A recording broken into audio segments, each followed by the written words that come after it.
Assalamualaikum warahmatullahi wabarakatuh. Saya di sini akan menjelaskan, ketemu lagi dengan saya di blog saya yang bernama meganur080.blogspot.com. Ini saya akan menjelaskan blog saya yang berkaitan dengan struktur sosial. 1. Definisi. Secara umum, struktur sosial adalah susunan atau tatanan sosial yang membentuk pola hubungan antar individu maupun kelompok dalam masyarakat sehingga kehidupan bersama berjalan tertib dan teratur. Ada beberapa definisi menurut para ahli. Menurut Giorgio Sukanto, struktur sosial adalah hubungan timbal balik antara kedudukan, status, dan peranan atau role dalam kehidupan sosial. Menurut George C. Holmes, struktur sosial merupakan pola perilaku yang relatif mantap dari hubungan antar individu dalam kelompok sosial. Adapun menurut Talcott, struktur sosial adalah jaringan hubungan sosial yang relatif stabil dalam masyarakat berlangsungnya interaksi sosial. Adapun ciri-ciri struktur sosial yaitu 1. Bersifat abstrak atau tidak terlihat, hanya dapat dirasakan melalui interaksi. 2. Berisi pola hubungan antar individu atau kelompok. 3. Membentuk sistem yang relatif stabil. 4. Memiliki dimensi horizontal atau diferensiasi sosial dan vertikal atau stratifikasi sosial. Yang kelima, dinamis. Dapat berubah sesuai perkembangan masyarakat.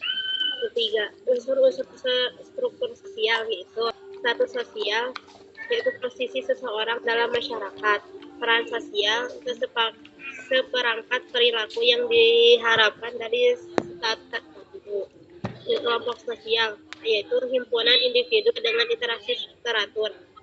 Yang 4, lembaga sosial atau aturan atau norma yang mengatur kebutuhan masyarakat. Yang keempat, bentuk struktur sosial, yaitu diferensiasi sosial, yaitu perbedaan horizontal, misalnya agama, etnis, profesi, jenis kelamin. Yang kedua, stratifikasi sosial, yaitu pelapisan vertikal, misalnya kelas sosial atas, menengah, atau bawah, pejabat rakyat biasa, kaya, dan miskin. Yang kelima, fungsi struktur sosial. Yang ke-1, menjadi pedoman berperilaku.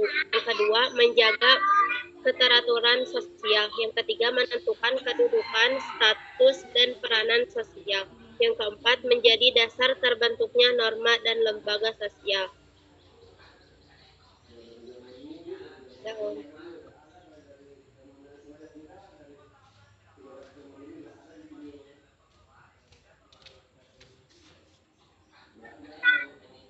Tes 1 2 3 tes.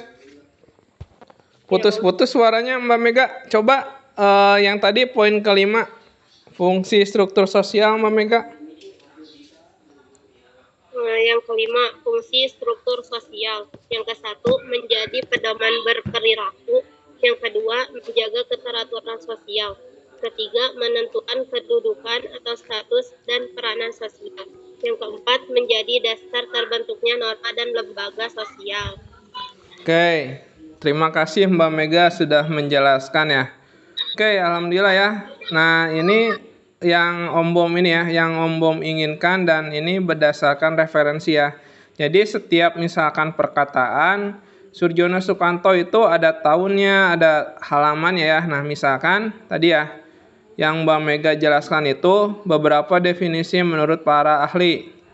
Surjono Sukanto dalam kurung 2007.203 artinya buku Surjono Sukanto menerangkan ini di dalam bukunya di tahun 2007 halaman 203 ya. Oke. Ini berarti dibantu sama IE ya? Atau misalkan cari sendiri Mbak Mega?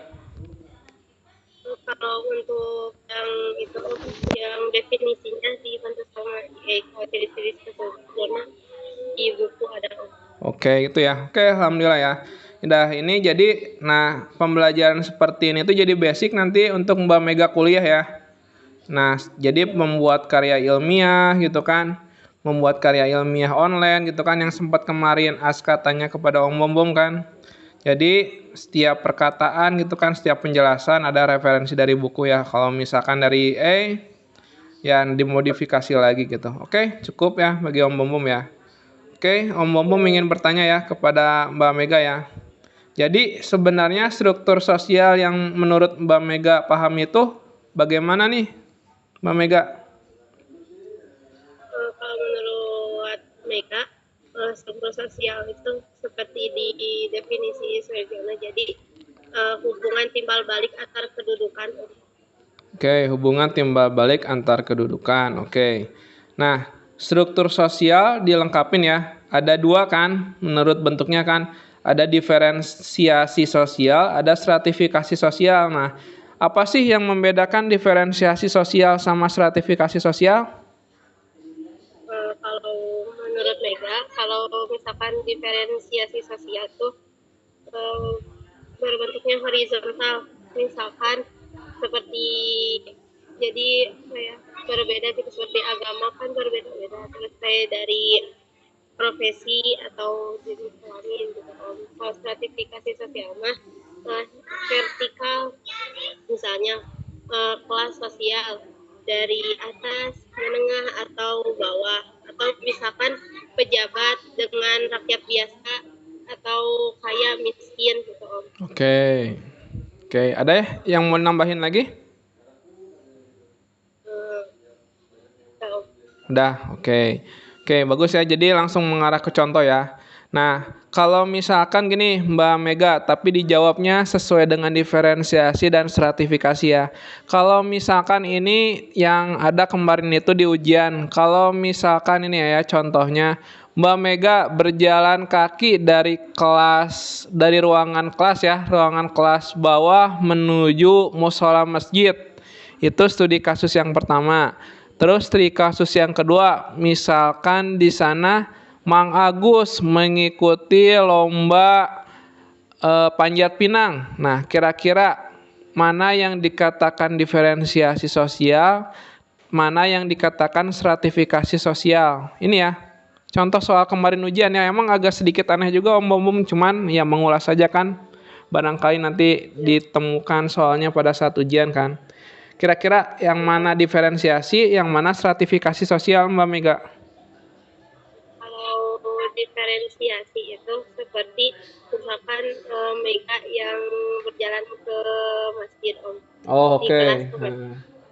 Kalau stratifikasi sosial itu Agus naik panjat pinang. Oke, itu ya. Oke, sip kalau gitu udah dipahami ya. Jadi tadi ya. Jadi bisa dijawab ya. Itu salah satu soal ujian. Oke. Cukup sampai di sini. Ada yang mau ditanyakan Mbak Mega?